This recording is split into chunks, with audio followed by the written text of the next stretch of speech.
नमस्कार दोस्तों, welcome back to our channel. Friends, मैं आप सबका अपने चैनल स्टॉक्स फॉर लाइफ पे बहुत स्वागत करता हूं। Welcome to STFL family.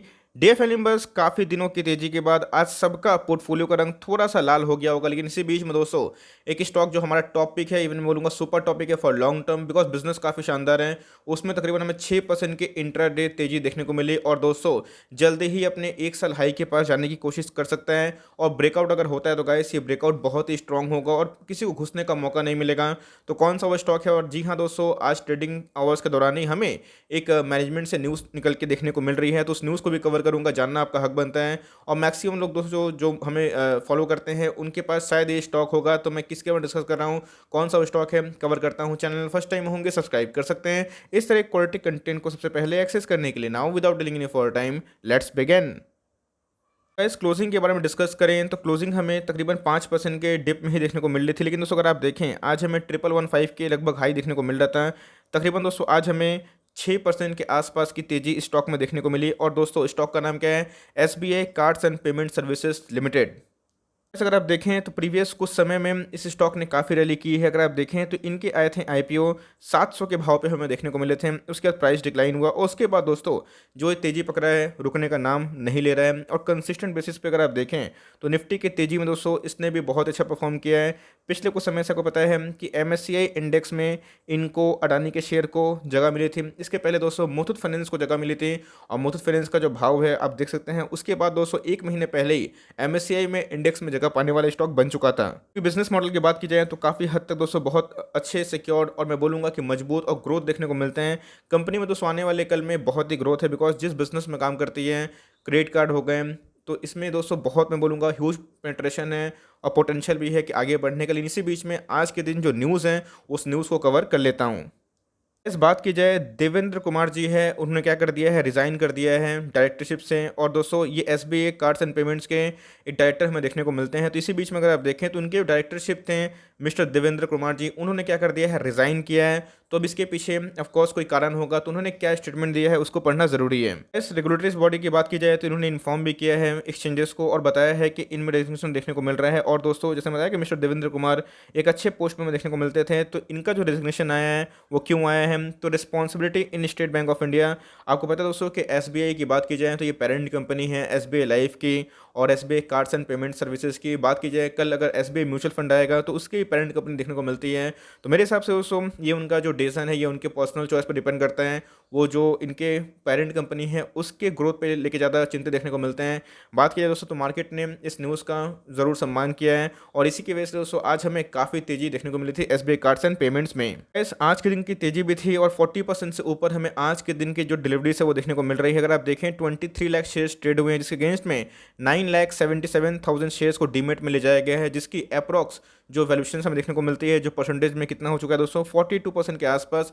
मतलब मैं बोलूँगा कि तेजी में भी दोस्तों आज के दिन पे एक अच्छा खासा एकोमोडेशन हमें देखने को मिल जा रहा है। ऐसे अगर SBI cards and payment services के बारे में डिस्कस करूँ तो पता है दोस्तों रिसेंटली बहुत सारे न्यूज़ हमें देखने को मिली थी। सिटी बैंक ने बोला था कि वो फर्दर जो क्रेडिट कार्ड है उसको इशू नहीं करेंगे, चाहे वो अमेरिकन जो एक्सप्रेस का कार्ड हो या फिर डायनर्स क्लब का कार्ड हो, उनका भी सस्पेंशन बाय द आरबीआई देखने को मिला था कि न्यू एग्जिस्टिंग कस्टमर नहीं लेंगे। और उसके साथ साथ एचडीएफसी बैंक के बारे में डिस्कस करें तो उनको भी परमिशन नहीं थी। और ये दोस्तों सारे जो चीज़ है इनके लिए और आईसीआईसीआई बैंक के लिए काफ़ी हद तक मैं बोलूँगा पॉजिटिव है।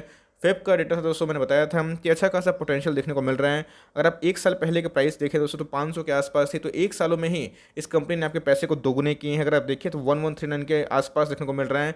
और दोस्तों ये लेवल जब तोड़ेगा तो हमें फ्लाई करते हुए ज़रूर देखने को मिलेगा। अगर देखें मार्केट कैप तो बहुत हद तक मैं बोलूँगा कि सिक्योर्ड स्टेबल मार्केट कैप है। 1 लाख करोड़ की कंपनी बनना आसान बात नहीं होती है। फेस वैल्यू 10 के आसपास है, तो क्या पता कभी कंपनी दोस्तों स्प्लिट अनाउंस कर दे, तो कंपनी को डिपेंड करता है। लेकिन अगर आप देखें तो इनकी इंडस्ट्री पे से ये काफ़ी महंगा है।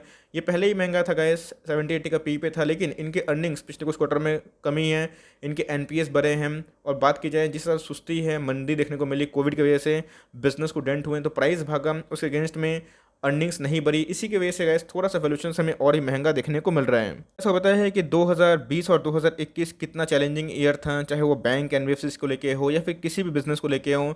आपको पता है हम कि क्रेडिट कार्ड जो इशूअर होते हैं उनको पैसे कहाँ से आते हैं, ऑफकोर्स वो क्रेडिट कार्ड इशू करते हैं, उस इशू को वो रिन्यू करवाते हैं, तो बहुत सारा जगह पर ट्रांजेक्शन होता है जिससे उनको पैसे आते हैं। तो अगर आप देखिए तो इनके आईपीओ के पहले बहुत ही मैं बोलूँगा कि अच्छा खासा इनमें ग्रोथ देखने को मिल रहा था, फिर भी दोस्तों इनके जो ग्रोथ है वो सैचुरेशन देखने को मिल रहा है। अगर आप देखें तो 2020 और 2021 की बात की जाए फाइनेंशियल ईयर में हमें ये मोर और लेस एक ही ऐसा देखने को मिल रहा है फ्लैट, लेकिन प्रॉफिट डिक्लाइन हुआ है।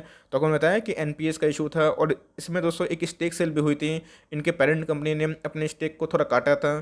बात की जाए 2017 में इनका इन्वेस्टमेंट था दोस्तों और उनको लगा कि भाई इन्वेस्टमेंट करके निकालना है तो उन्होंने निकाला था, उसके बाद प्राइस गिरा भी था, लेकिन फिर से ये 1100 के ऊपर है और जैसे बताया कि 1139 का लेवल को तोड़ेगा तो आने वाले कल में दोस्तों ये ब्रेकआउट के जोन पे ज़रूर जाएगा और उसके बाद जो रैली संभव होगी वो बहुत हद तक दोस्तों ऐसी होगी कि लोग उसको पकड़ भी नहीं पाएंगे। 16 एनालिस्ट इसको कवर कर रहे हैं और आप देख सकते हैं कि 16 एनालिस्ट में 100% की राय है कि आप बाइंग करके चलें। और दोस्तों मैंने बहुत ही निश्चित लेवल से जब एसबीआई कार्ड 700 के पास, 800 के पास, 900 के पास भी था, कंसिस्टेंट बेसिस पे गाइस मैंने आपको गाइड किया है और बताया है कि एसबीआई कार्ड्स एंड पेमेंट्स में आपको घुसना है क्योंकि आने वाले कल में बिजनेस काफ़ी हद तक सिक्योर्ड है और गिरता है तो आपके लिए अपॉर्चुनिटी होगी। बिकॉज अगर आप इसको 3 से 5-10 साल होल्ड करते हैं तो मुझे लगता है गाइस ये आपको एक मल्टी बैग रिटर्न जरूर दे सकता है। गाइस एनालिस्ट की क्या राय है, क्या मानना है, आप देख सकते हैं। डाउन साइड की बात की जाए लोअर पॉसिबिलिटीज़ के पहले guys SBI cards and payments 1039 के आसपास आया था, बहुत लोगों ने कमेंट बॉक्स में पूछा भी था, मैंने रिप्लाई भी किया था, आप उसको ऐड करिए। तो अगर आप देखें तो डाउन साइड की बात की जाए तो एनालिस्ट को मानना है कि आने वाले एक साल में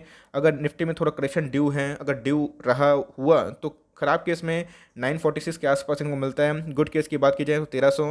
मुझे लगता है गाइस कि एक बार ये 1200 का लेवल क्रॉस करेगा जो बहुत दिन पहले आईसीआईसीआई डायरेक्ट टारगेट था, तो ये दोस्तों और भी अच्छा कर सकता है। तो 1300 के आसपास एस्टिमेट बताए जा रहे हैं, मीडियन पे भी मिलता है दोस्तों, तो मैं बोलूँगा ख़राब प्राइस नहीं है। बहुत बार दोस्तों ये 1050 के आसपास आता है या फिर उससे भी नीचे आता है, वो बहुत ही अच्छा एकोमोडेशन पॉइंट होगा। लेकिन अगर आप लॉन्ग टर्म लेके सीरियस हैं तो 20-50 रुपये का डिफरेंस आपको कोई बॉदर नहीं करना चाहिए। गाइस लास्ट में कंक्लूजन मैं यही देना चाहूँगा, इसको होल्ड फॉर लॉन्ग टर्म करिए। अगर आप देखें बहुत लोग प्रॉफिट में है मुझे पता है, तो आपकी मर्ज़ी है प्रॉफिट बुक करना है फिर नहीं करना है। अगर आपको 1000% रिटर्न चाहिए दोस्तों या फिर 2000% रिटर्न, तो उसके लिए आपको कम से कम ऐसे स्टॉक को 10 साल 15 साल जितना as much as you can आप उसको होल्ड कर सकते हैं। अगर आपको शॉर्ट टर्म खेलना है तो भाई अपना एसएलए काम करें, अपना एंट्री पॉइंट एग्जिट पॉइंट खोजें। बट मेरे हिसाब से जैसे बताया कि 1050 या फिर उसके नीचे मुझे बहुत ही अच्छा लग रहा है। ऑल्दो अगर आप देखें तो 1100 का लेवल इसने आज क्रॉस किया है, तो अगर प्रॉफिट बुकिंग नहीं होगी तो हो सकता है कि ये सस्टेन कर जाए, लेकिन प्रॉफिट बुकिंग अगर होती है दोस्तों तो हो सकता है कि ये आने वाले कल में आपको 1080 या फिर उससे नीचे देखने को मिले। तो मैं बोलूँगा कि हर एक dip SBI cards and payment से बाई है फॉर लॉन्ग टर्म।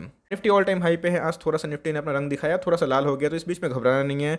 और ऐसा नहीं है कि ये स्टॉक नहीं गिरेगा, ऑफकोर्स गिर सकता है दोस्तों, लेकिन आपको पेशेंस के संग कन्विक्शन रखना है कि स्टॉक को होल्ड करना है। बिकॉज स्टॉक के बिजनेस में ऐसे कोई प्रॉब्लम नहीं थे, ऑल दो एनपीए राइस काफ़ी हुए थे, लेकिन दोस्तों आपको पता है कि छोटे मोटे लोन देती है सबको, माइक्रो फाइनेंस से काम करते हैं कि चलो आप इसको स्पेंड करो उसके बदले मुझे देना, तो ये इनके बिजनेस मॉडल हैं। तो वसूली करने में इनको दिक्कत आई थी, मैंने बताया भी था। तो इधर पे आने वाले Q1 एक चैलेंज हो सकता है, बट जिस हिसाब से रफ्तार गया है कमा हुआ कोरोना वायरस का और ग्रोथ रफ्तार अगर पटरी पे आता है तो आने वाले 3-5 सालों में दोस्तों ये आपको बहुत पैसा कमा कर सकता है। तो हर एक लेवल पे बाई है और दोस्तों बहुत ही मजबूत शेयर है। एसटीएफएल का टॉपिक कभी मिले तो दबोच लीजिएगा, फॉर लॉन्ग टर्म कंपनी बहुत ही प्रॉमिसिंग देखने को मिल रही है। आई होप दोस्तों वीडियो आपके लिए हेल्पफुल था, कंटेंट से तो लाइक कर दिएगा, चैनल फर्स्ट टाइम होंगे याद से सब्सक्राइब करना भूलिएगा। फर्दर कोई डाउट उसको ड्रॉप कर सकते हैं, कुछ तो का रिव्यू चाहिए उसका नाम भी ड्रॉप करना भूलिएगा। I would love to make a video on your demand. Guys मिलते हैं जल्दी ही, तब तक के लिए bye, thanks for watching friends, God bless you all.